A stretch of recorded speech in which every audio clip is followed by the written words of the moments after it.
35절까지 있는 말씀입니다. 마태복음 26장 26절에서 35절까지 있는 말씀,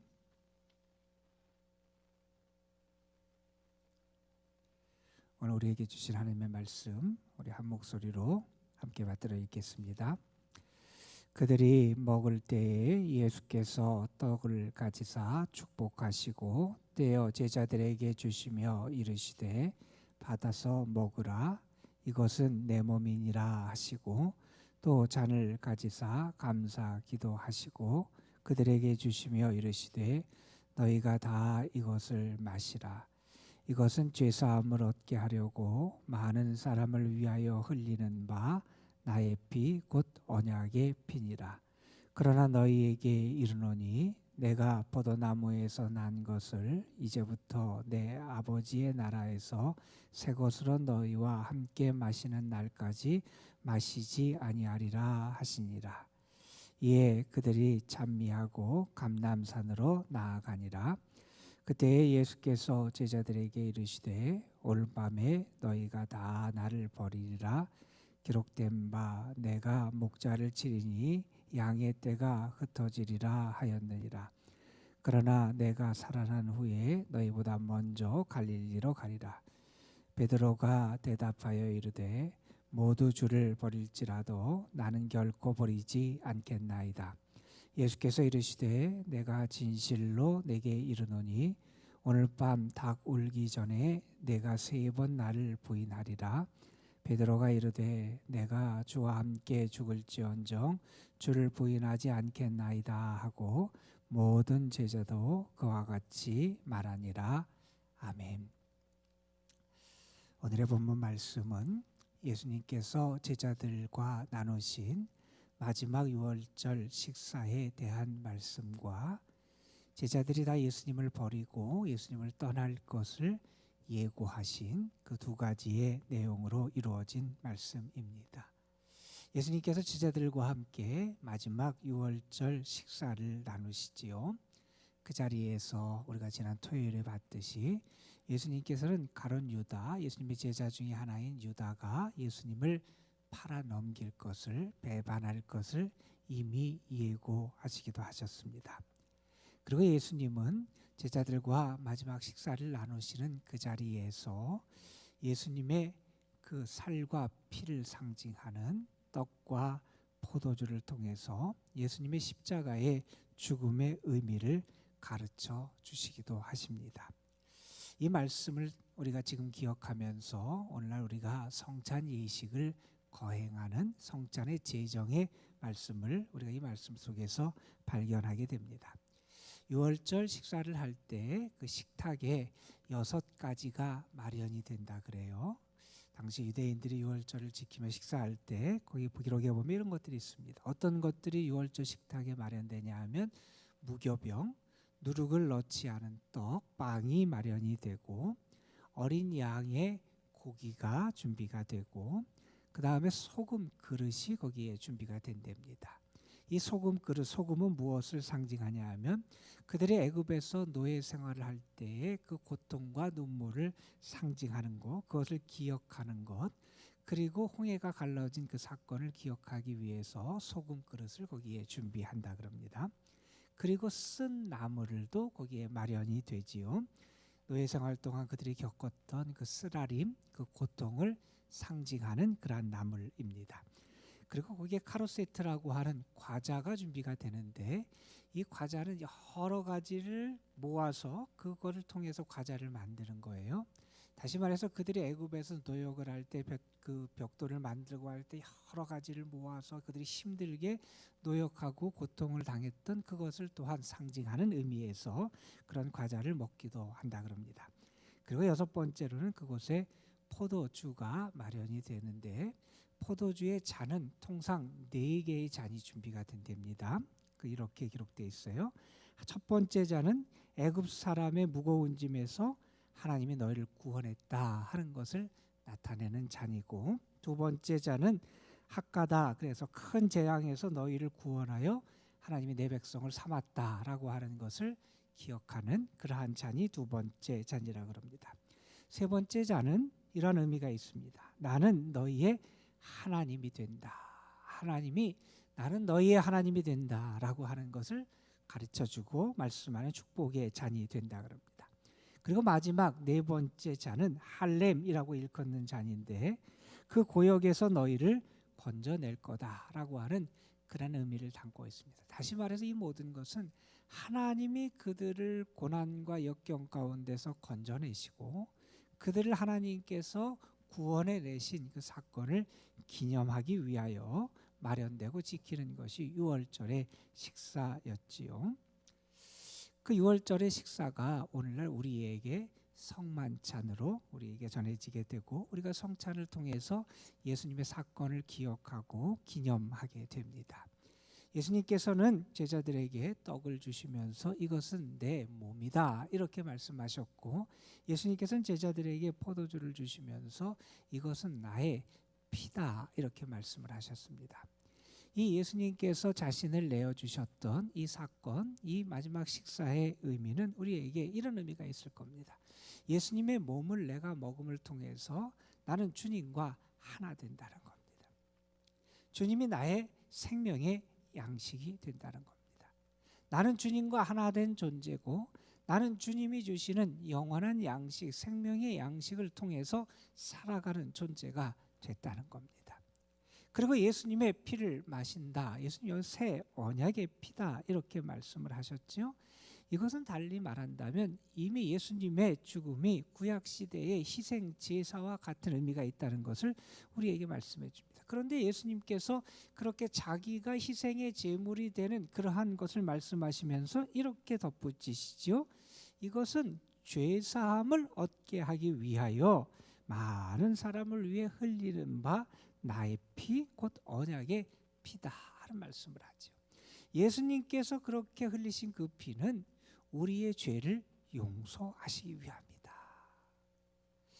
피 흘리는 제사를 통해서 우리가 사함을 받듯이 그러나 그 구약시대의 동물의 제사를 통해서는 우리에게 온전한 사유와 용서의 은혜가 임할 수 없었지만 하나님의 아들 예수 그리스도의 피 흘림을 통해서 우리의 죄가 사함받게 되는 은혜가 우리에게 나타난다는 거지요. 그러면서 예수님께서 그렇게 죄 사함을 얻게 하는 그러한 예수님의 피를 말씀하면서 그것을 언약의 피라고 말씀합니다. 여러분 예전에도 사람들이 약속을 할 때 말로 약속을 하지요. 그리고 구약시대에 보면 하나님과 이스라엘 백성이 언약 계약을 맺을 때 짐승을 잡아서 그렇게 언약식을 하기도 하지요. 예수님께서는 자신의 피가 언약의 피라고 말씀을 하세요. 달리 말한다면 하나님이 우리를 구원하시고 하나님이 우리를 용서하시고 우리가 하나님의 자녀가 되고 하나님의 백성이 되는 것을 자신의 생명 피를 통해서 우리에게 보여주시고 약속하셨다는 거죠. 우리는 예수님의 몸, 예수님의 살을 받으면서 예수님과 하나가 되게 됩니다. 그리고 이제 우리는 언약의 피를 통해서 주님과의 온전한 계약 관계 속에 들어가게 됩니다. 여러분 우리가 유월절을 지키는 이스라엘 백성들의 모습 가운데서 특별히 그들에게 중요했던 게 어린 양이고 어린 양의 피였잖아요. 그들이 애굽을 탈출할 때 마지막 재앙을 피할 수 있었던 것은 어린 양의 피를 발랐기 때문이죠. 그들이 구원받을 수 있었던 것, 그들이 그 가운데서 건진받을 수 있었던 것, 죽음의 사자가 그들의 집을 건너떠서 그들의 생명이 보존될 수 있었던 것은 어린 양의 피를 통해서였지요. 예수님의 피가 우리를 살리는 피고 우리의 죄를 용서하는 피고 예수님의 피가 우리에게 참된 하나님의 자녀됨을 보증하고 구원을 보증하는 언약의 피가 된다 하는 그런 말씀입니다. 우리가 그래서 주님을 기억하고 주님의 죽으심과 그 사랑을 기억하고 주님의 살과 피를 받는 성찬은 우리에게는 슬픔과 애통함의 자리가 아니라 기쁨의 잔치의 자리가 된다는 것도 우리가 기억할 필요가 있습니다. 왜냐하면 우리에게 생명의 잔치가 되기 때문에 그래요.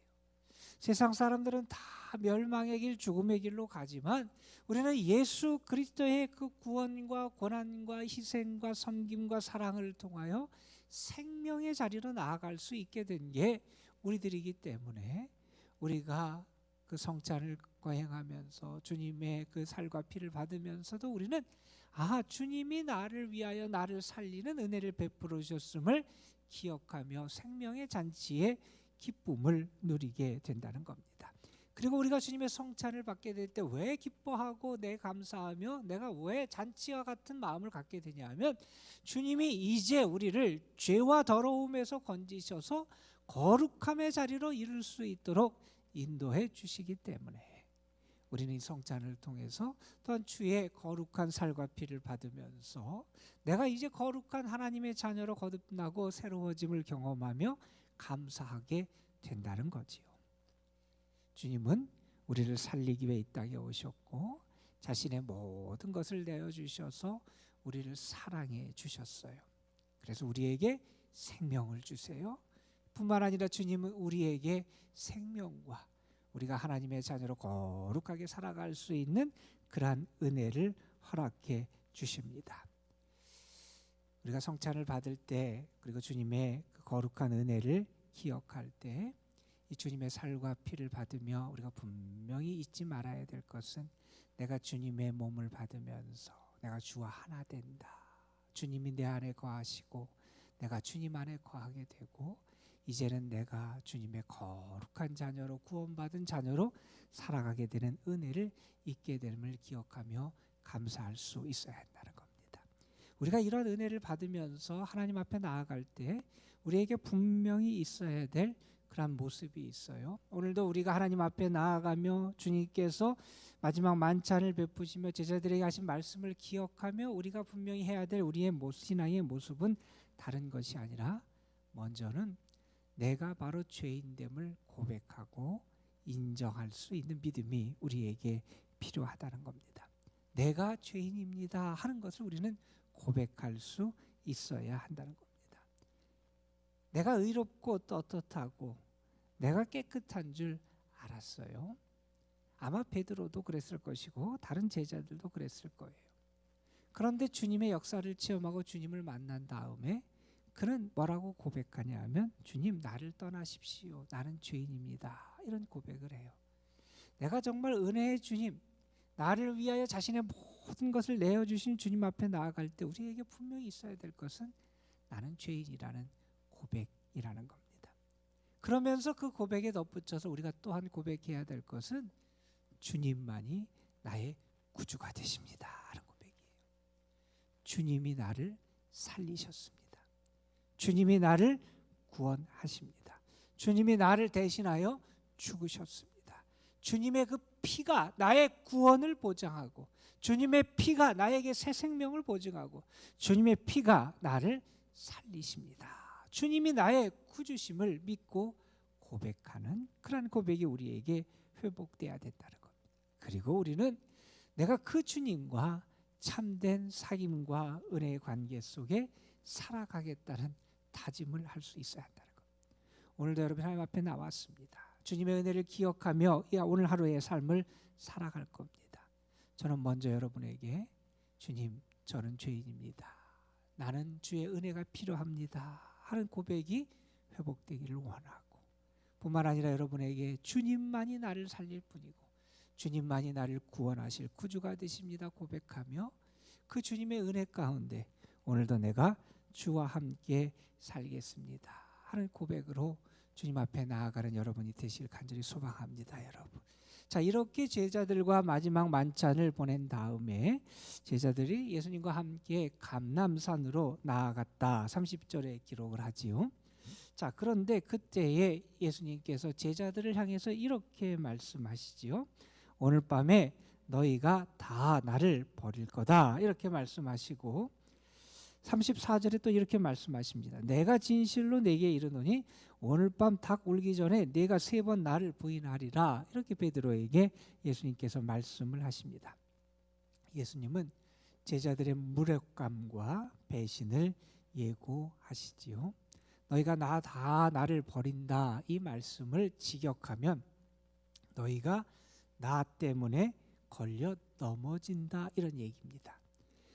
다시 말해서 제자들이 예수님으로 말미암아 시험에 걸려 넘어지게 된다, 시험에 빠지게 된다, 이런 얘기를 예수님께서 제자들에게 하시는 거지요. 우리가 실족한다, 이런 표현을 하는데 너희가 실족하게 될 거다, 이런 표현을 합니다. 사람들의 모습을 우리가 크게 보면 시험을 이기는 사람이 있고 시험에 지는 사람이 있어요. 우리가 구약 시대에 이욥도 큰 시험을 받았으나 결국에 그것을 잘 견뎌내고, 다윗에게도 많은 시험이 있었으나 그것을 이겨냈던 모습을 보게 되잖아요. 예수님께서 공생애를 하시기 전에 사탄의 시험을 이기셨잖아요. 그런데 반면 시험에 넘어지는, 유혹에 넘어지는 사람도 있어요. 사도행전에 아나니아나 삽비라 부부 같은 사람들이라든지 여호수아에 등장하는 아간 같은 사람, 물질의 시험에 걸려 넘어진 이런 사람들도 있기도 합니다. 시험 자체가 문제라기보다는 우리가 시험을 어떻게 대하느냐라고 하는 것이, 시험을 어떻게 이기느냐라는 것이 중요해요. 어느 분이 그런 얘기를 했습니다.